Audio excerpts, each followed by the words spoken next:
사도행전 말씀입니다. 사도행전 말씀, 로마서 16장 13절입니다. 로마서 16장 13절입니다.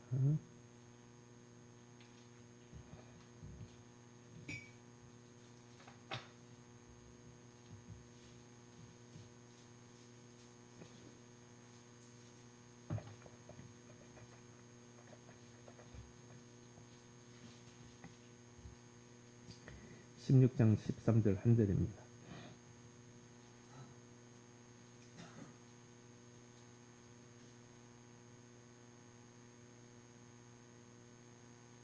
다 같이 함께 읽도록 하겠습니다.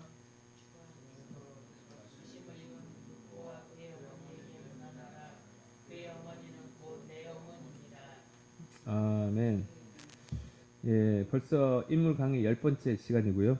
예, 오늘은 누구를 함께 다뤄볼 거냐면 루포의 어머니입니다. 루포의 어머니. 예, 그러니까 이름이 있기는 있는데, 그죠? 이름이 있긴 있는데 그 이름을 안 썼어요.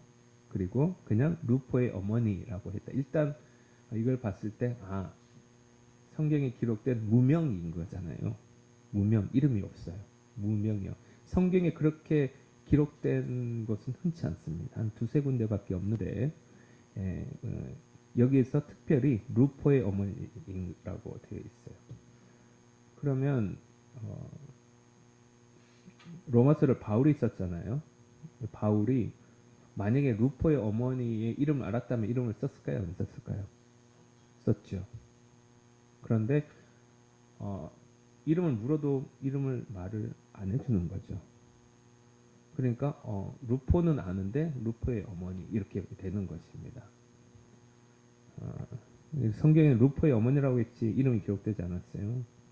근데 오늘 이 13절 말씀을 한 구절만 봐도 이분이 얼마나 중요한 인물인가를 알 수가 있습니다.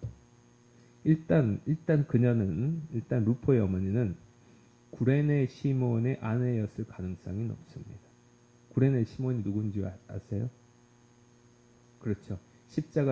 주님이 십자가 지고 가실 때 더 이상 십자가를 지고 갈 힘이 없어서 쓰러졌을 때 대신 십자가를 지는 사람이 구레네 시몬이에요. 그래서 마가복음 15장 21절은 예수님의 십자가를 대신 진 구레네 사람 시몬을 이렇게 소개합니다.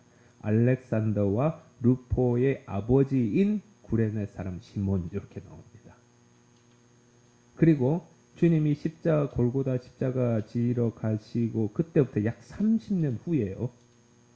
오늘 이 로마서 쓴 이때는.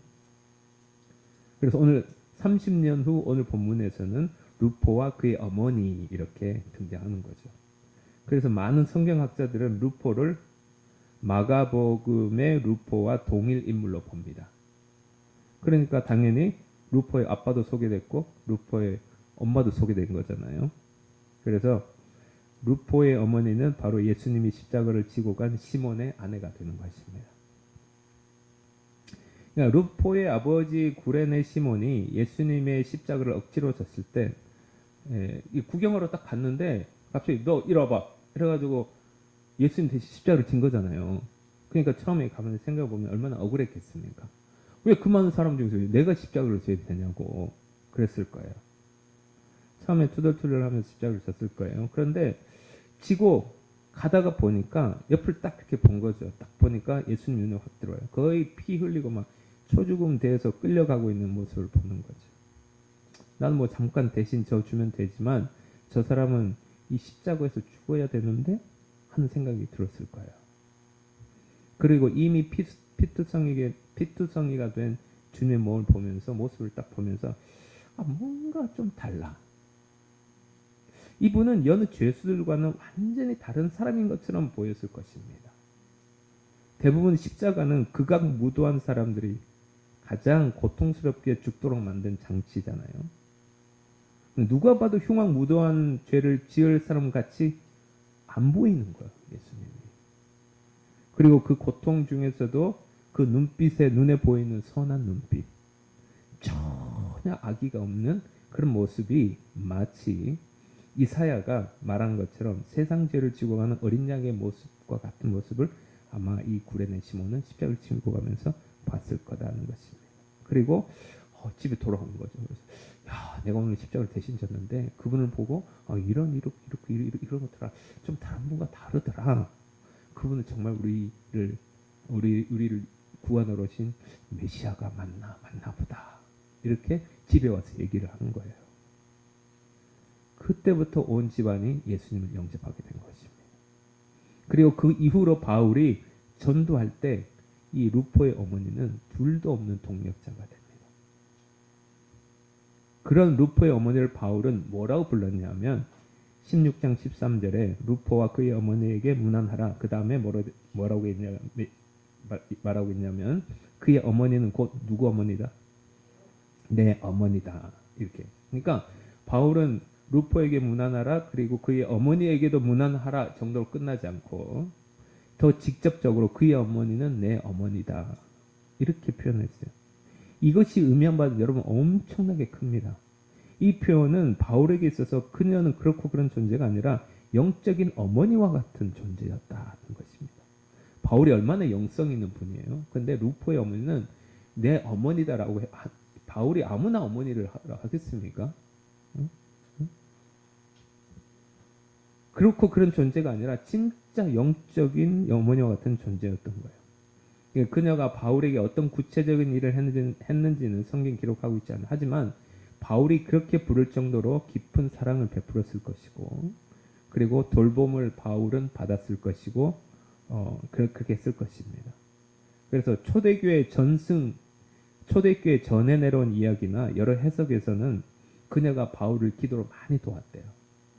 그녀가 바울을 기도로 많이 돕고 또 사랑으로 많이 또 섬겼답니다. 그리고 선교를 또 엄청나게 많이 또 최선을 다해서 선교 후원도 했다고 얘기하고 있어요. 그러니까 이름은 없는데 바울에게까지 엄청난 영향을 미쳤던 그런 여인이 바로 루포의 어머니였다는 것입니다. 근데 이 여인의 가장 큰 특징이 뭐냐면 사람을 세웠다는 거예요. 사람을. 성경에는 그녀 자신의 이름조차도 기록되지 않았어요. 그런데 그녀의 아들 루포를 뭐라고 얘기하고 있냐면 13절 초반에 주 안에서 택하심을 입은 루포라고 기록되어 있습니다. 그러니까 주 안에서 이렇게 교회 나온 성도 믿음의 크리스찬 된 것 말고 그 중에서도 특별히 구분돼서 특별히 택하심을 입은 사람으로 표현하고 있는 거예요. 그러니까 다른 사람과 구별된 예를 들어서 목회자와 같은 특별한 직책을 맡은 사람으로 우리는 추정해 볼 수가 있는 것입니다.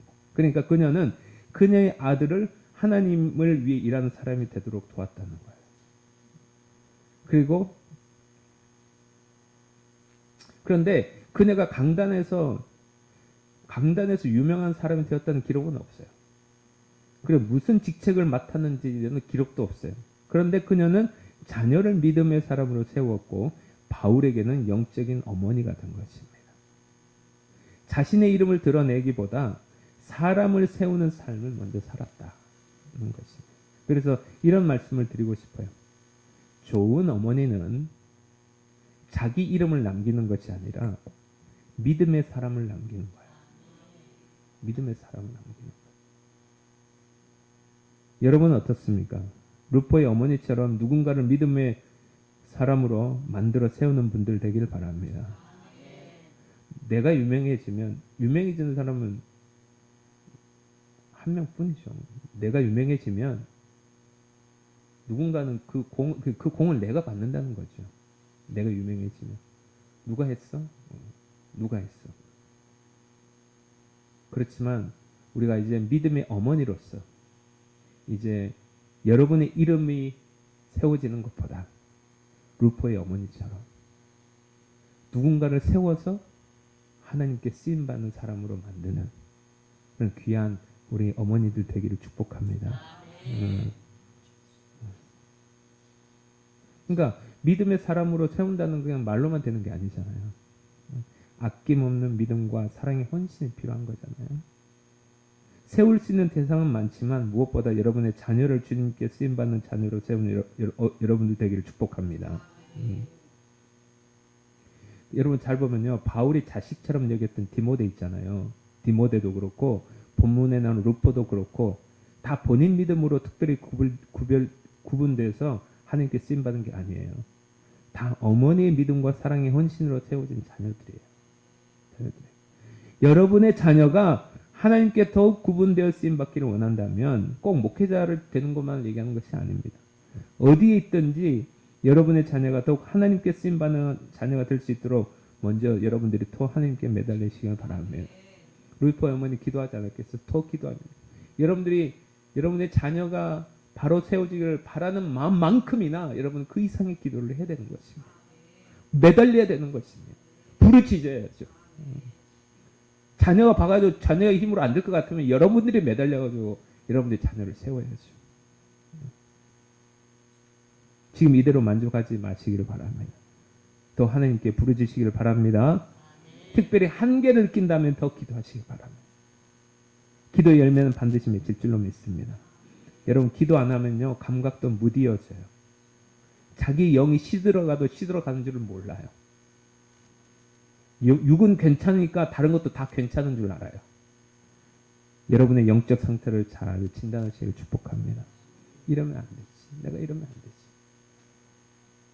다른 사람이 부족한 부분이 보이걸랑 그 사람의 힘으로 그 사람이 해결할 수 없으면 여러분들이 그 사람을 위해서 기도하고 물심양면으로 그 사람을 세워나가는 그 노력을 통해서 여러분은 루포의 어머님과 같은 존재가 될 줄로 믿습니다. 루포의 어머니의 관심은 온통 사람을 세운 데 있어요. 그녀가 자신의 이름을 바울에게 말했다면 바울은 루포의 어머니 누구누구라고 말했을 거예요. 더군다나 바울 자신에게 루포의 어머니가 더더욱 특별한 존재잖아요. 그러면 나 이름은 누구입니다. 그렇게 하면 그래요 하고 그러면 성경에도 루포의 어머니 누구 이름 썼을 텐데 그 기록이 없어요. 혹시 루포의 어머니 누구 이름이 성함이 저는 괜찮습니다. 자기 이름을 내는 거에는 별로 관심이 없어요. 나보다는 누군가를 세우는 것이 그녀의 기쁨이었던 거예요. 보라고 내가 이렇게 기도해서 이렇게만 멋진 이렇게 우리 가문을 이뤘다. 내가 기도해가지고 우리 자녀들이 이렇게 잘 됐다고 이렇게 루포의 어머니는 하지 않았다는 거예요. 루포의 어머니는 그냥 자기는 무명일지라도 누군가를 세워서 하나님께 쓰임 받도록 하는 그 사명이 바로 루포의 어머니의 사명이었다는 것입니다. 교회는 이런 성도들이 필요할 줄로 믿습니다. 그래야 많은 열매가 맺혀요. 자기 이름을 내기 시작하면 교회는 안 돼요. 자기 이름을 내기 시작하면요. 제일 먼저 생기는 게 파벌이 생겨요. 자기를 추종하는 사람들이 생겨요. 일단 거기에 늪에 빠져버리면 끝도 없이 그렇게 쫓아가게 돼요. 자기 이름은 여러분 내 이름은 없어도 나는 무명하나 주님은 유명한 자가 되고 나는 없는 자가 되나 주님은 있는 자가 되고 누군가를 세워서 주님께 쓰임받는 자들로 만드는 여러분 되기를 축복합니다. 세상은요 자기 이름 내느라 정신이 없어요. 얼마 전에 가보니까 세상에 면장 이름도 누가 알아준다고 면장 알지도 못하는 얼굴 딱 이렇게 프랭카드에 거기다 딱 붙여놓고 그냥 누구누구 면장 이렇게 뭐예요 귀성객을 환영합니다. 이런 식으로 확 크게 써 있는 거예요. 조금만 여지가 있어도 세상 사람들은 자기 이름을 드러내고 싶어요. 자기 이름. 교회는 오히려 자기 이름 숨기고 다른 사람 세우는 것이 교회입니다. 그것이 주님이 기뻐하시는 교회예요. 꿈이 있는 자유가 부른 찬양 중에 소원이라는 찬양이 있습니다. 소원. 가사 중에 이런 것이 있어요. 저 높은 산이 되기보다 저기 오름직한 동산이 되기. 내 가는 길을 비추기보다는 누군가의 빛을 비춰준다. 이것이 겸손이고 이것이 미랄의 삶인 줄로 믿습니다.